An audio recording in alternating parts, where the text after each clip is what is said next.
Hello friends, elevator চ্যানেলে আমি তোমাদেরকে ওয়েলকাম জানাচ্ছি।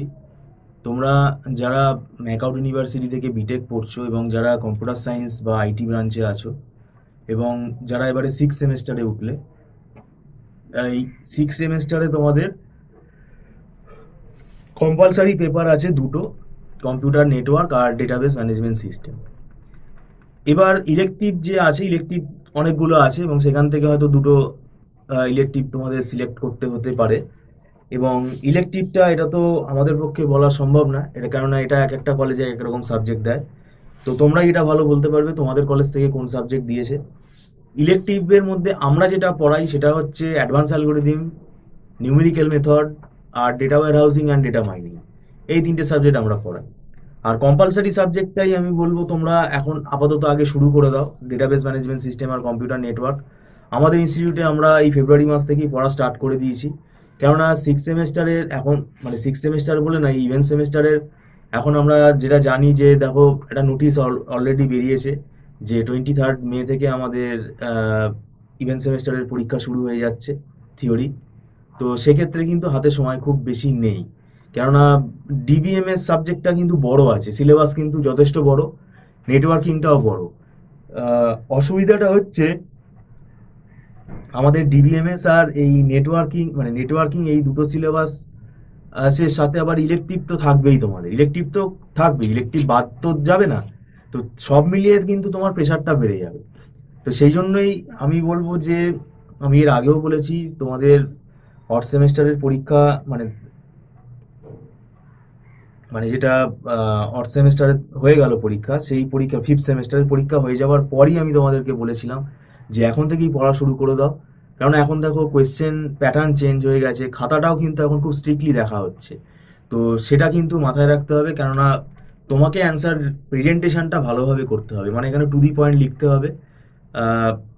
অ্যাকিউরেসিটা কিন্তু দেখা হচ্ছে, ইররিলেভেন্ট লিখলে হবে না, রিলেভেন্ট কোয়েশ্চেনের অ্যান্সার লিখতে হবে, তাহলেই কিন্তু নাম্বারটা বাড়বে। এবং এখানে নিউমেরিক্যালগুলো অ্যাটেন্ড করতে হবে, নিউমেরিক্যালগুলো অনেকে অ্যাটেন্ড করে না, শুধু থিওরি লিখে চলে আসে। এই সব ব্যাপারগুলো আছে, এগুলো কিন্তু। আর প্রোগ্রাম এত নাম্বার কমছে, তার কারণ হচ্ছে প্রোগ্রাম কিন্তু লোকে মুখস্থ করে।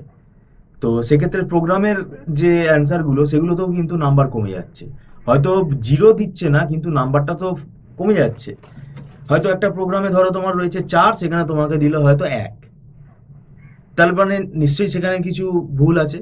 তো এইভাবে কিন্তু আমাদের নাম্বারগুলো কমে, আমাদের মনে হয় যে আমরা পরীক্ষা ভালো দিয়েছি, আমার নাম্বার কেন কমে গেল। হ্যাঁ, একটা দুটো বিক্ষিপ্ত ঘটনা সেটা ঘটতে পারে, তার জন্য তো প্রসেস আছে, রিভিউ তো প্রসেস আছে, তারা রিভিউ করাতে পারে। কিন্তু আমাদের নিজেদেরকে আগে দেখতে হবে, নিজেদেরকে জাজমেন্ট করতে হবে যে আমরা প্রিপারেশনটা কিরকম নিচ্ছি, আমার পরীক্ষাটা কিরকম হয়েছে, অ্যান্সার রিপ্রেজেন্টেশনটা আমি কিভাবে করছি, অ্যান্সারটা আমার যে আমি লিখছি এটা আমার কি মনে হচ্ছে, আমি কি এটা ঠিকঠাক রিপ্রেজেন্ট করছি, না আমি রিলেভেন্ট টপিক বাদ দিয়ে ইরিলেভেন্ট আমি জিনিস লিখছি যেহেতু আমার মনে নেই।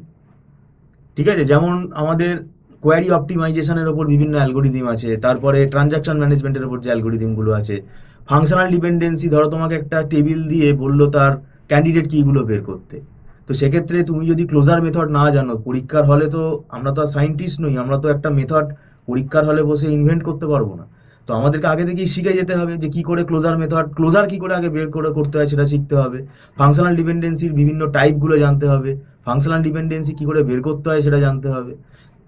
তো এরকম আরো অনেক রকমের আছে ব্যাপার, সেগুলো সিলেবাস নিয়ে আমি পরে একদিন আলোচনা করব। তো সেই জায়গাটাই কিন্তু এখানে আগে থেকে তৈরি হতে হবে। এবং এটা আমি বলছি না যে আমাদের কাছেই তোমরা টিউশন নাও, এটা বলছি যে যাদের বুঝতে অসুবিধা হচ্ছে তারা কোনো না কোনো একজন, মানে টিচার গাইডেন্স নাও, প্রফেশনাল একজন স্যারের হেল্প নাও, যা মানে যে ক্ষেত্রে তোমার ডাউটগুলো ক্লিয়ার হয়ে যাবে। কেননা মানে নিজে পড়তে গেলে ভালো, কিন্তু একা পড়তে গেলে যে 100% আমাদের সব ডাউট ক্লিয়ার হয়ে যাবে সেটা তো বাস্তবে নাও হতে পারে। তো সেটা কিন্তু মাথায় রেখেই এই ব্যাপারটা বলছি। এবং এখানে আমরা যেটা পড়াই, আমরা বিভিন্ন মানে সাবজেক্টের কিন্তু সাবজেক্টিভ নোটস আমরা প্রোভাইড করি, যেটা আমরা বিভিন্ন বই ফলো করে যেহেতু পড়াই, তার একটা কম্পাইলেশন করে আমরা এই জিনিসটা তৈরি করি এবং এটা স্টুডেন্টদেরকে আমরা প্রোভাইড করি, এগুলো যাতে স্টুডেন্টদের বুঝতে সুবিধা হয় সেই জন্য এটা তৈরি করা। আর যাই হোক, আমি তোমাদেরকে বলবো যে আর বেশি দেরি না করে পড়া শুরু করে দাও। এবং এটা তোমাদের দেখো কোনো সেমেস্টারে সিজিপিএ কমে যাক বা সাপ্লি চলে আসুক, এটা কোনোভাবেই আমরা চাই না। কেননা আমরা পুরোপুরি মানে আমাদের বলতে গেলে এই পড়ানোটাই ব্রেড অ্যান্ড বাটার। তো আমরা যদি ঠিকঠাক সার্ভিস না দিই তাহলে আমাদের চলবে কি করে? এবং আমরা সাস্টেন করে রয়েছি, দাঁড়িয়ে রয়েছি এই পড়ানোটার ওপরে। নিশ্চয়ই আমরা সার্ভিস ভালো দিচ্ছি বলেই আমাদের এটা চলছে, কারণ এটা আমাদের একটা প্রফিটেবল অর্গানাইজেশন, এটা চ্যারিটেবল অর্গানাইজেশন নয়। তো সেক্ষেত্রে এই ব্যাপারটা কিন্তু আমাদের একটা টার্গেট আছে। তো যাই হোক, যদি তোমাদের কোনো টিউশন গাইডেন্সের জন্য এনকোয়ারি থাকে তাহলে তোমরা করতে পারো। ভিডিওটা সম্পূর্ণ দেখার জন্য তোমাদেরকে আমি ধন্যবাদ জানাচ্ছি। Thank you so much.